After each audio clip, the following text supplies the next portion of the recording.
Welcome back to Raised by Gen X Garage, coming back at you with another video. On today's little video, I'm going to be making a bushing for said steering column. It was plastic from factory with a metal bearing inside of it.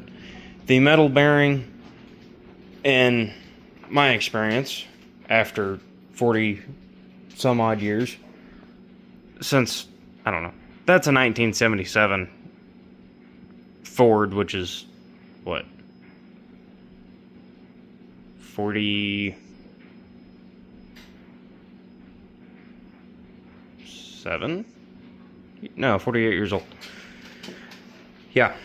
And for, that really makes a guy.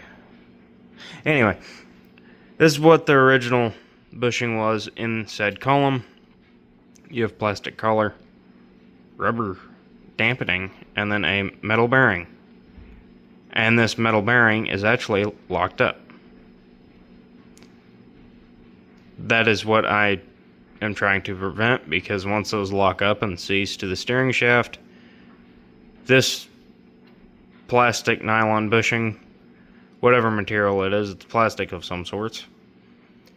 After that bearing goes out, it just rattles and it basically tears apart your entire steering column from the bottom up to the steering wheel. Or, if you have bad cab mounts, most of the driver's side support is being supported by this. You don't want that. That is really bad. So, hopefully you guys enjoy the video, and gals, enjoy. Okay, so I like the way that brass cuts or bronze, because it just flakes off.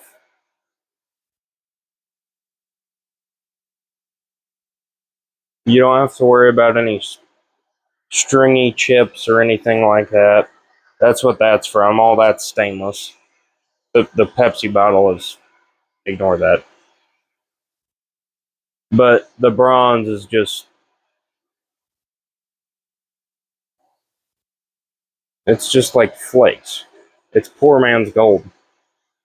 Even though it's still really expensive. I don't know where this piece of brass came from, but I don't know. I'm using it. I found it in my metal pile. Yeah. So, and this lathe goes nice and slow. Not that I want to, but I either have that or this, and this is the faster out of the two. I'm pretty sure this is like 3 times faster, and I might be a better machine than that. I'm not sure. Okay, since I figured might as well, found a spot to set the camera up. This is in real time, not sped up.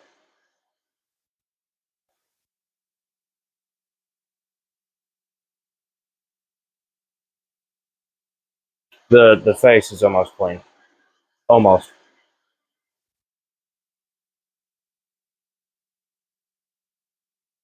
I should probably speed this up.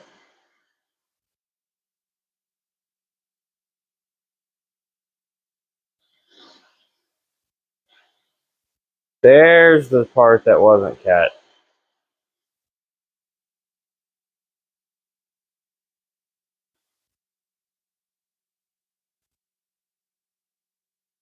There we go. There's the end.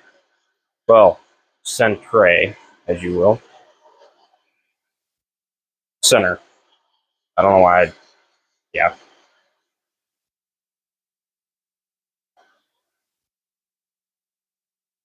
Hey, it is going the right way. Good. A lot of lathes, I don't know why, but a lot of them, you have to switch the crossfeed direction.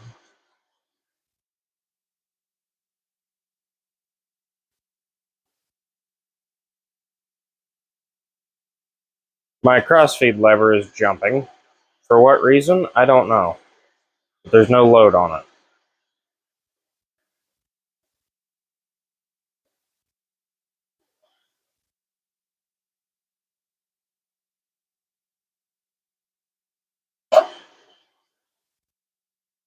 Oh boy, this is going to be a long while. And the reason that I try to get it as straight as I can is I'm limited on the outside diameter product anyway. So the more dialed in center that you can get it, the better your product will be. See, like this one, the end,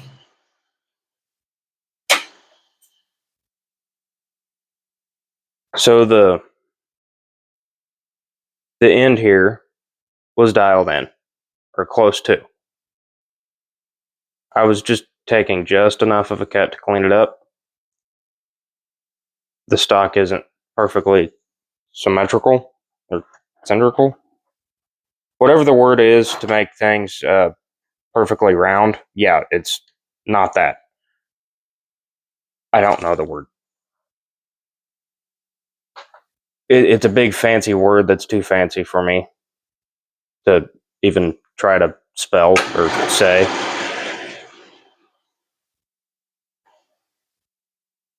So this lathe, you could take a max of 30 thousandths cut at a time.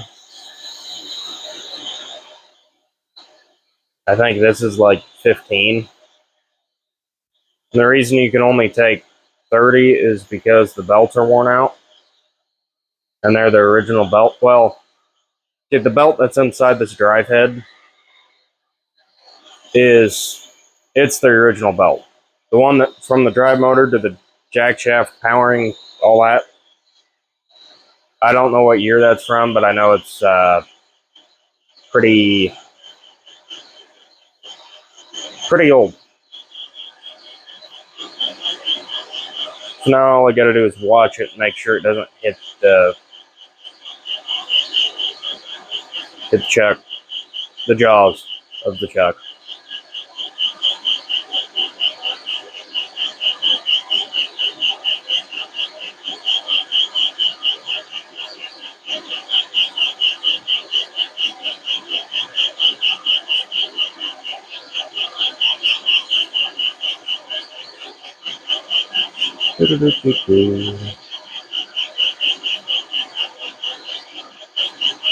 You know, I could use some music, but that'd end up being copyright for some reason, I'm guessing.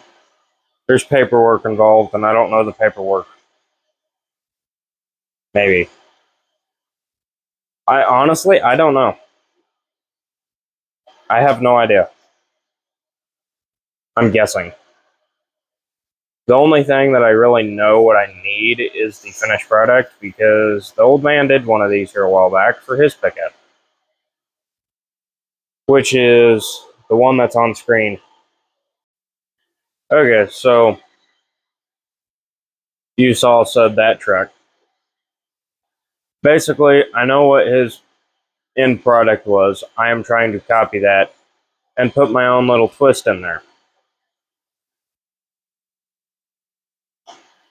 Because I know the fact that these need lubrication.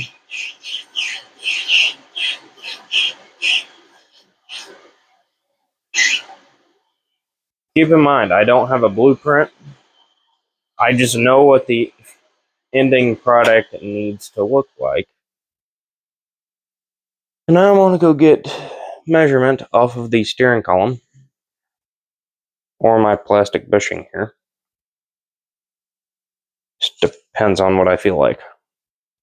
Probably the steering column, because that would be a more accurate measurement. Still not the best measurement, but more accurate than this plastic thing. Okay, so I got the measurement, and it's 2-inch, 130 thousandths. Off of the tube, which is the tube for said steering column, which is well, where this decolorization of the plastic is. That's where that goes. So what I'm going to do is I'll get this down to size, and I'll be back, because that is going to take a long time on this machine. Now, if I had a little better machine, that is my goal on the machining side of things, is to have my own machinery, so I can make my own parts that I need and machine engines and stuff like that. These could work, but one, I don't think this lathe is big enough or accurate enough, and I know that mill is not even close to accurate. And this is only two pieces of equipment that we have. Yes, you can do a lot with both of them, but you can't do a lot of the stuff that you need to do for like machining engine blocks, crankshafts, camshafts, maybe. I doubt it. But there's a few things that you can do engine machining related with these. Actually, a lot. But I'm not going to go into detail. And the old man might go into detail later in the video about that. I will have to ask him. I'm not volunteering him for stuff. I just need to ask him about a few things about related to what I just talked about. Okay, so I got that bottom step there. That is 10 thousandths over where it needs to be, so it makes it 2 inches, 140 thousandths big. So it can go inside the tube. The reason I left the step there is because so it won't fall into the tube, and that gives me something to hold on to when I need to drill a hole in this for a greaser. So I'll be back when it's all set up and all that other fun jazz to drill a hole and bore it. Got that dialed in. So what I'm going to do now is, you notice I didn't drill all the way through, but I did drill far enough to where I need. I'm hoping I can save this last inch or so if my parting tool is big enough, long enough. It is not. Well, darn. Actually, I do have another one that is long enough. So I'll slow it down, I think. However I do that, I think that. Yeah. So I'll set it up. I'll part this off and be back. Might time lapse it. I don't know. I decide things as I go if you haven't figured out. Thank you for the 200 subscribers. We're a few weeks late on that, but thank you for the 200. I greatly appreciate it. Can we hit 300 this month? The end of October? Maybe? I'm being generous and asking because can we? That's the thing. Can this channel reach 300 subscribers? Okay, camera set up. So the brass is one of the few materials that I will actually part off because of its softness and the fact that you can part it off fairly easily. The reason I don't part off stainless or steel, steel, harder alloys, is because parting tools do not like me. They tend to break. Or I am just impatient. Very impatient.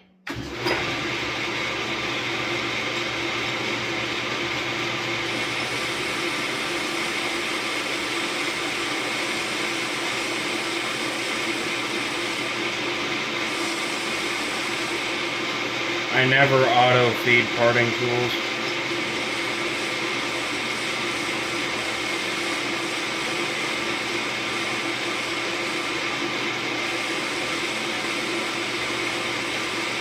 Mainly, like I said, parting tools don't like me, so that's part of the issue. Part of the reason.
I think, actually, this seems to be cutting fairly nice. Which it is brass, so it's going to. So if I move it over a little bit,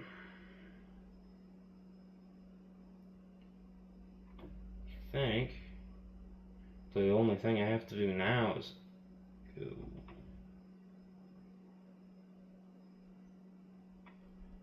I'm hoping I have enough leeway here.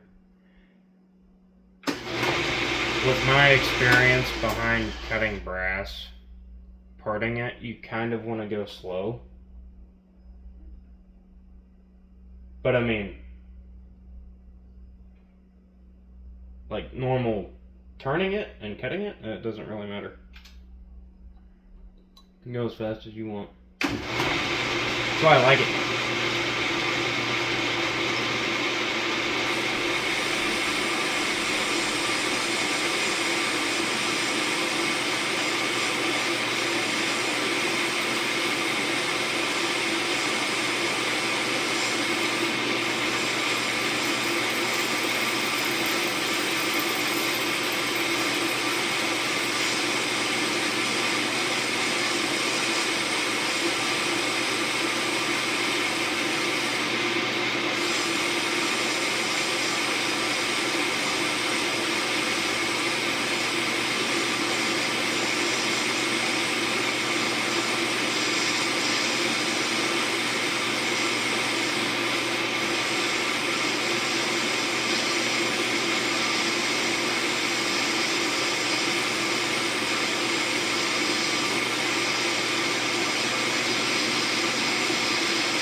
don't advise ever doing this, like, ever.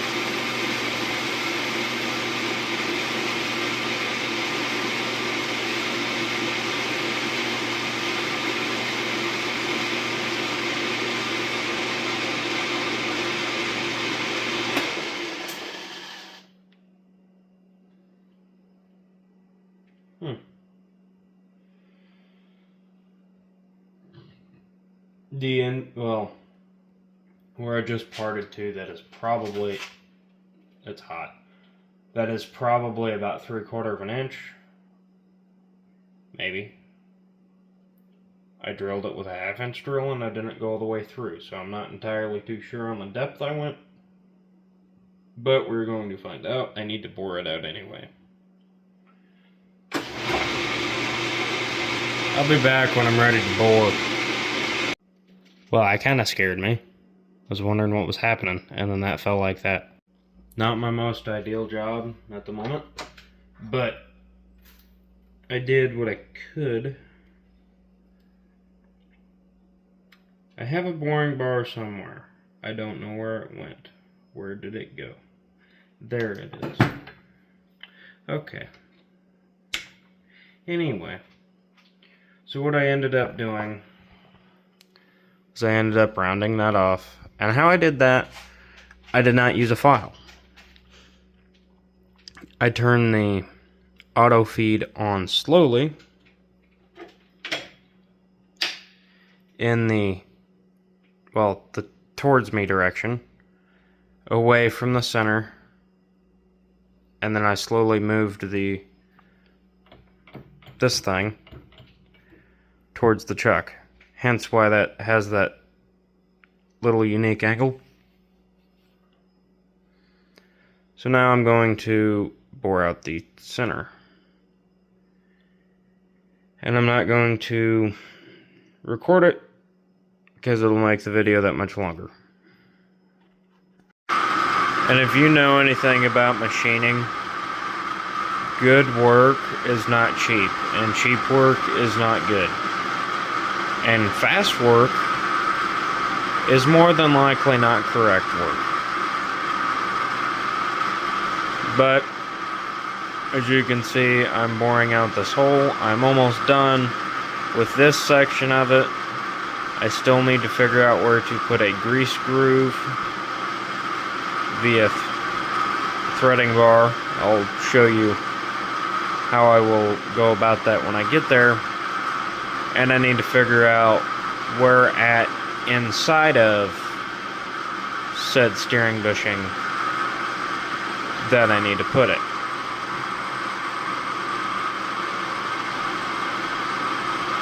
I'll show you here in a minute after I get it shut off.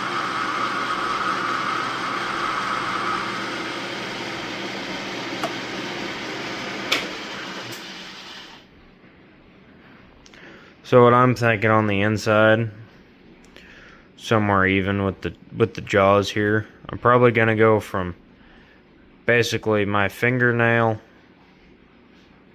to right there. That's a really big grease groove, but I'd rather have too much grease than not enough. The old man didn't do the grease groove on the last one, so. And it's a little tricky, but doable. So, just figured I'd do the grease groove and call it good.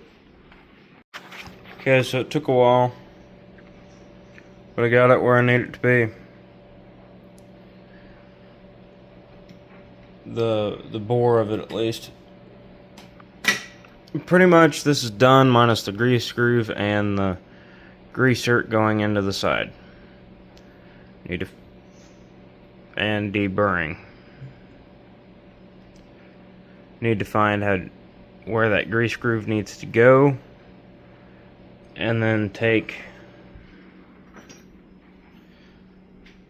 this is what they call a threading bar because of the insert on the end, is a 60-degree internal threader. So I need to go basically right there. That's how far in I need to go. plus a little bit, but not very much, and probably not very deep at all. Yeah. So change that normal boring out for this threader bar, cut the grease groove, figure out where the grease insert needs to go, possibly put that in, or just figure out where it needs to go and call it good, because I know I'm going to have to take it back out of this to find out where it needs to go and then put it back in. Hence why I'm cutting the grease groove before I take it out, so I don't have to try to dial it back in again, because where the grease shirt goes, it's not that accurate. It doesn't really, in this situation, doesn't really matter too much, as long as it's in the center of the grease shirt. Serves two purposes: a set screw and to put grease in it to keep it from sticking. Hence why I'm using brass, because it's softer than cold rolled steel, or whatever that steering shaft is. I'm guessing it's cold rolled just the way the splines on it look, but I'm not entirely too sure. Hydration brake. Well, I said I did pretty good.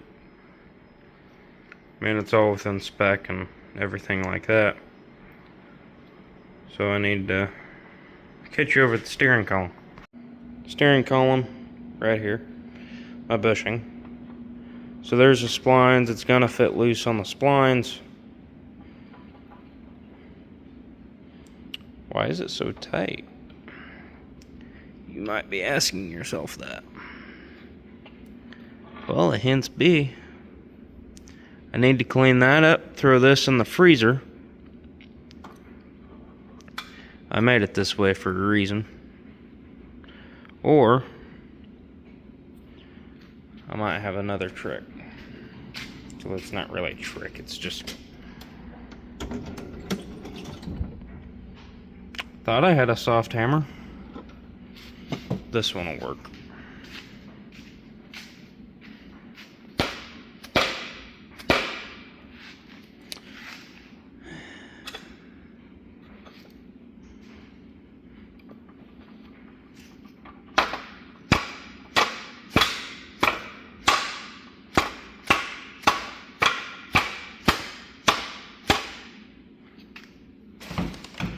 Yeah, you know what I'm gonna do before I mess that up? Okay, so you can see right there, that's hitting on the shaft itself because it's rusty. So what I'm gonna do is clean that up, throw this in the freezer so it'll shrink. Thermal, but I don't know the actual. Anyway, it's a soft metal. You put metal in cold, it shrinks. Please give me the terminology of that down in the comments down below, because I don't know the terminology behind it. I really don't.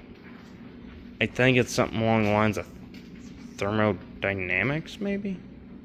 I don't know. Let me know down in the comments, please, and thank you.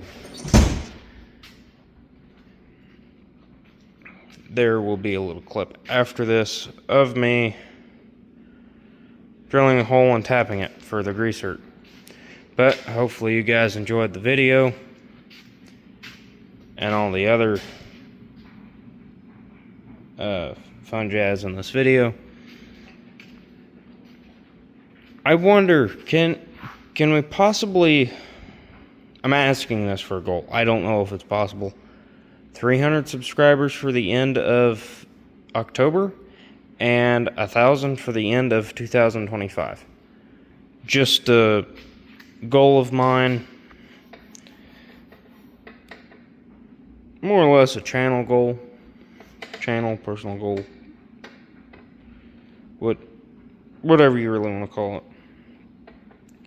But I know it'd make a few people happy. But anyway, till next time, enjoy the next clip and I'll talk to you in the next video.